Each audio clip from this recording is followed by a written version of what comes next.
Hi, thank you so much for joining me on this lesson for all the different parts of a case and how to find a case on Westlaw when you have various parts of the information about the case. So we're going to be looking up a Vermont case called State v. Hurley. And there are a couple of ways that you can do it. Again, just depending on the information that you have about the case. First, we know the party names are State v. Hurley. And I know it's a state case, and I can see here through the suggested cases in the dropdown that there are quite a few State v. Hurleys. I can look through the more option and kind of keep going through, and I see that there is a Vermont State v. Hurley, and I can click on that link to hop into that case.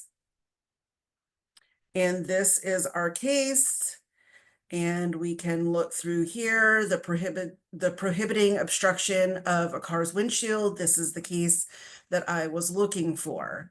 All right, I'm going to go back to the home page. Of course, you can always pull up the case when you have the citation. Of course, the volume, the reporter abbreviation, and then the page number. And there it is, 198, Vermont, and then page 552, State v. Hurley. One more time, the case that we are researching with. And then finally, another part of the case that you might have, and this will be really in particular to when you might be working as a summer associate and you might be, or on law review, and you only have maybe information from the docket. And so I'm going to go ahead and click into state materials and go into Vermont. And then Vermont state cases. I know it's a state case. So again, always go to where you think the case is going to be. I could have looked in Vermont state and federal, but I knew it was a state case, so I want to go into the smallest database possible. Now, from this point, let's say I want to find State v. Hurley via a docket number. I'm going to click on Advanced right here on this screen. Now, I'm going to show you when we go back to the home page that it's going to look different from the home page than when I'm in an actual database. And I want to point that out for a couple of reasons. I'm going to click where it says Advanced. And you can see that Westlaw opens up this Vermont state cases database into what's called fields. And these are the different parts of a case that you can see on Westlaw. You can see this picture here of a case if you want to open up this PDF. We're going to get into State v. Hurley, and I'll talk about these parts here in just a moment. But let's say you have the docket number. There is a field to look for cases by a docket number. So this is always a very helpful way to find a case if that's all that you have. And again, I knew that it was a Vermont state case. If maybe you aren't sure of that, you could go into all state cases or all cases and try to find it. But again, if you know the jurisdiction, go to that state case jurisdiction. You can see that it populated that docket number search up at the top for me, and I can click search.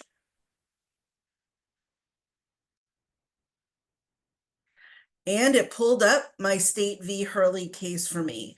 So those are just a few of the ways that you can first find a case if you have the party names, if you have the citation, or if you have the case's docket number. I'm going to go back out to the home page. And I wanted to show you the advanced click here, just so that you can see the difference than when I was in the case law database itself. So you saw when we were in the case law database, there was by party name, by citation, by opinion, by attorney, judge, docket number.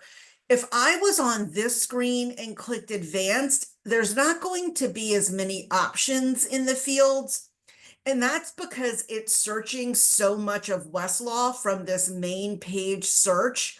It's difficult to utilize those fields.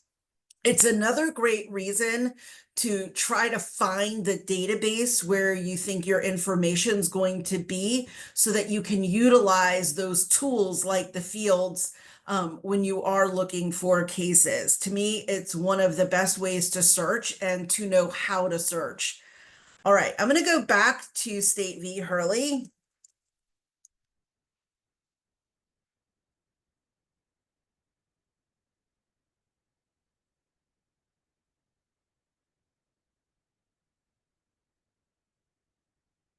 All right, so we have our party names here at the top. We have our citation. You can also see the other string cites here at the top of the screen, the date of the decision, the court that it was in. Here's our docket number. And so those are all, again, helpful parts of the case. And as much information as you can get, that is really important. It's also a great reason to always have a notepad with you when you are at a summer job in the future, because a lot of times attorneys will just tell you, I need the State v. Hurley case. I think it's a Vermont case and it was something about a windshield. And so again, just jotting down all of those little tidbits of information will give you different ways of finding it. So that's always just a good rule of thumb as to why you always need to have a notepad and pen with you, because you might just get pieces and parts of information. You might not get the citation. So that is one important tool. At the top of each of our cases, we have what's called the synopsis, which is a quick summary of the case, including some of the facts, the procedural history, and the holding. This is written by West editors in Eagan, Minnesota. It is not an official part of the opinion. You cannot cite to the synopsis. It's just a quick snapshot into what happened in the case, just letting you know before you go into 15 pages of an opinion of what happened. Following the synopsis are what's called the West headnotes. The West headnotes are all of the legal issues that were argued and discussed by the court in this opinion in order in which they appear in the opinion. This is a great outline of the case, just letting me know kind of issue by issue of what the court was discussing and ruling on. Headnotes will oftentimes also lead you to statutes, so that's always a good place to look as well for important information and a good resource of helping you expand your research. Just like the synopsis, you cannot cite to the headnotes. These are not official parts of the opinion. These are editorially enhanced by the West editors. But let's say I was looking through the headnotes and I liked headnotes number 5 and 6. I can click on headnote number 5, and it will take me to that part of the opinion where that particular issue is discussed about the enforcement of the statute.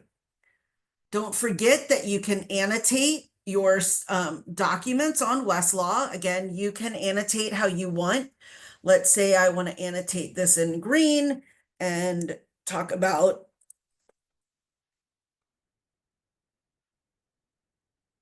and remember that this is telling me about the statutory interpretation. I can look through here. And again, maybe I just want to highlight this part. So you don't have to take notes if you don't want to. So those are really the main important parts of a case. And again, following the head notes, as I just jumped into, you will get to the opinion of your case. So you can see also here some of the fields that you would see if you clicked on advanced. In any case law database, the attorneys of record, the law firm names, as well as the attorney. So again, if you are interviewing in the future during OCI, you can look for cases by the people who are interviewing you to see what recent cases that they maybe have argued. You can look for opinions by the judges by their last name. And so, again, if you are applying for clerkships in the future, that's a great tool to use by utilizing those fields. Just a couple of other things here that I wanted to highlight and that I think is also really helpful, and it's these stars and the page numbers. The single stars will reference the state reporter. So that is the 557, the Vermont State Reporter. So if you needed to cite to the state reporter, this would be the single star. So that's easy for you to remember. Single star is state. And then the double star is the national reporter. Here we have the Atlantic Third. So this is on page 436 of the Atlantic Third, volume 117 reporter. And so if I needed to cite to the national reporter, that's the page numbers. Those are the page numbers that I would be looking for. So those were, again, just some of the things that I wanted to highlight in this session. If you have any questions, please don't hesitate to email me or ask me anything about cases or how to search for cases. That is what I'm here to help you learn how to do. So thanks so much and best of luck this semester.